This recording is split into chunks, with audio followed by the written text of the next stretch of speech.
প্রথমে সৃষ্টিকর্তার প্রতি আলহামদুলিল্লাহ শুকর আদায় করছি। আসলে আজকে আমি আমার বক্তব্যকে আমি এতক্ষণ যা দেখলাম সারাদিন আজকে এবং যা শুনেছি এই পর্যন্ত, আমি আমার নিজের মতো করে আমি আসলে 3টা স্লটে আমি মানে অনুধাবন করেছি। আমি একটা করে আপনাদের সাথে একটু শেয়ার করব।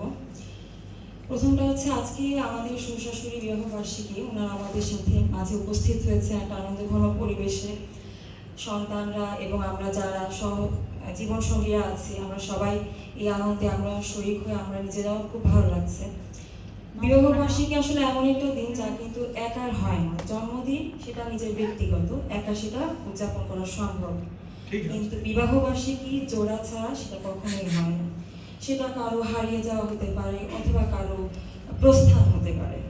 সেটা যদি একটা হয় তাহলে কিন্তু সেই দিবসটা উদযাপন করা যায় না।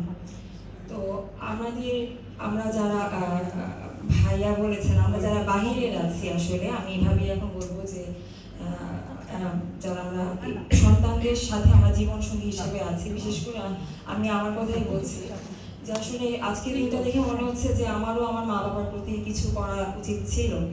সেদিক থেকে মনে হচ্ছে নিজেকে খুবই অকৃতজ্ঞ মনে হচ্ছে, কারণ তারাও বার্ধক্যে আছেন, তারাও সন্তানদের প্রতি মুখাপেক্ষী না, কিন্তু তারা এই ধরনের আনন্দগুলো আমাদের বিশেষ দিনগুলো যখন তারা দেখে, তারাও হয়তো মনে মনে একটা স্বপ্ন আঁকে যে যাদের জন্য আমরা আমাদের জীবনে খুব সুন্দর একটা সময় আমরা ব্যয় করেছি, এখন তারা আনন্দে আছে, কিন্তু আমাদের দিনগুলোকে তারা হয়তো ভুলে গিয়েছে বা তেমন গুরুত্ব দিচ্ছে না।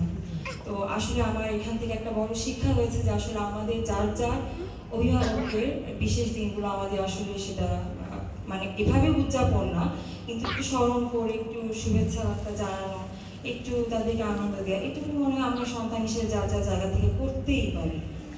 আর যারা অনেক এমোশন আছেন, আমাদের অনেকে বাবা বা মা আমাদের মাঝ থেকে হারিয়ে গিয়েছেন, তাদের হয়তো সেই বিবাহবার্ষিকীটা আর কখনোই পালন করা সম্ভব হবে না, কিন্তু মনের মাঝে আফসোসটা থেকে যাবে যে যদি পারতাম। তো সেই ক্ষেত্রেও হয়তো আমার মনে হয়েছে যে কেন শুধু বিবাহবার্ষিকী, আমরা আমাদের মা বাবার জন্মদিন যেটা তাদের নিজের কারো অনুপস্থিতিতে, সেটা কিন্তু আমরা সন্তান হিসেবে সেটাও আমরা পালন করতে পারি। তো এটা আসলে আজকে আমার একটা শিক্ষা ছিল, এবং সেই দিক থেকে আমি দোয়া করছি সৃষ্টিকর্তা যেন আমার শ্বশুর শাশুড়িকে নেক হায়াত দান করেন, যেন তারা শুধু 57 না, 97তম বিবাহবার্ষিকী তারা একত্রে সন্তানদের মাঝে আনন্দের সাথে উদযাপন করতে পারে। দ্বিতীয়ত আমার আজকে যেটা মনে হয়েছে, আসলে সন্তান তার মা বাবা দেখানো পথে চলবে, এটাই স্বাভাবিক, কিন্তু আমরা যারা অন্য পরিবার থেকে এসেছি, আমরা আমাদের শ্বশুর বা শাশুড়ির মতো হব, মেয়ে জামাইরা শ্বশুরের মতো হবে বা ছেলেরা শাশুড়ির মতো হবে, এই হিসাবটা আসলে ভাবা ভুল।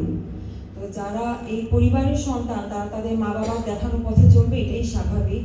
তো সেই দিক থেকে আমি আসলে আমার শ্বশুর সঙ্গে আমার সময় খুব কমই কাটানো হয়েছে, তাই অন্যান্য যারা অভিজ্ঞতা আমাদের সাথে বলেছেন সেগুলো থেকে আমি যতটুকু অনুধাবন করেছি এবং আমার ক্ষুদ্র মস্তিষ্কে আমি যতটুকু ক্ষুদ্র সময় তাদের সাথে আমি থেকেছি, আমি দেখেছি যে তাদের পারস্পরিক সৌহার্দ্যপূর্ণ মনোভাব, একটা নির্মল ভালোবাসা খুব সুন্দর। আমি আমার শ্রদ্ধেয় শ্বশুরকে দেখেছি, তিনি একটু পরপরই আমার শাশুড়িকে স্মরণ করছেন কোনো কারণ ছাড়াই, এক প্লেট থেকে খাবার ভেঙে দিচ্ছেন বা এক গ্লাস থেকে পানি চুমুক দিয়ে খাচ্ছেন, যেটা কিন্তু খারাপ কিছু না, নবীজির সুন্নাত। সো এই জিনিসগুলো কিন্তু আমাদের জন্য একটা সন্তানরা যা তাদের জন্য মেসেজ।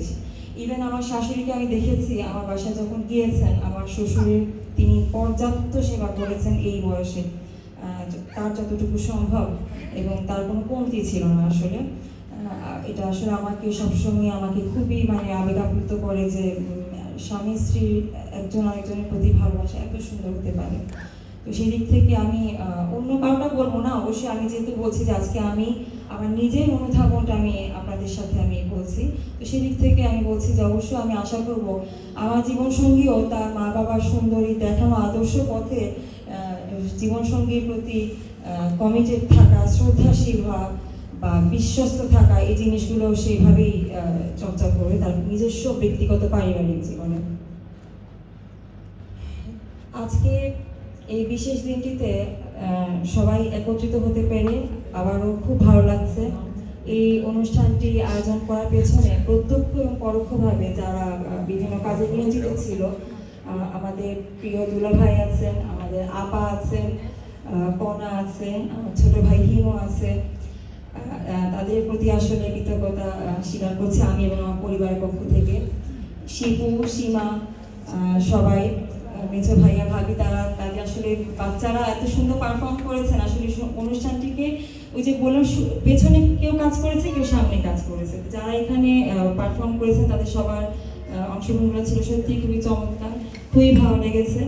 এই ধরনের পারিবারিক বন্ধনগুলো বারবার প্রতি বছরে আমার শ্রদ্ধেয় ননাস যেটি বলে যে বছরে অন্তত একটি হোক।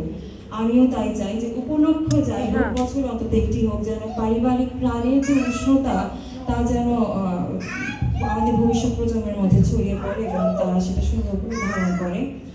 আর অবশ্যই আমি বলবো যে দাদা, দাদি, নানা, নানি সবার প্রতি সমান ভালোবাসা আমাদের সন্তানরা স্মরণ করবো, মনে রাখবে। এটা তোমাদের প্রতি আমার কাছে আমার আশা।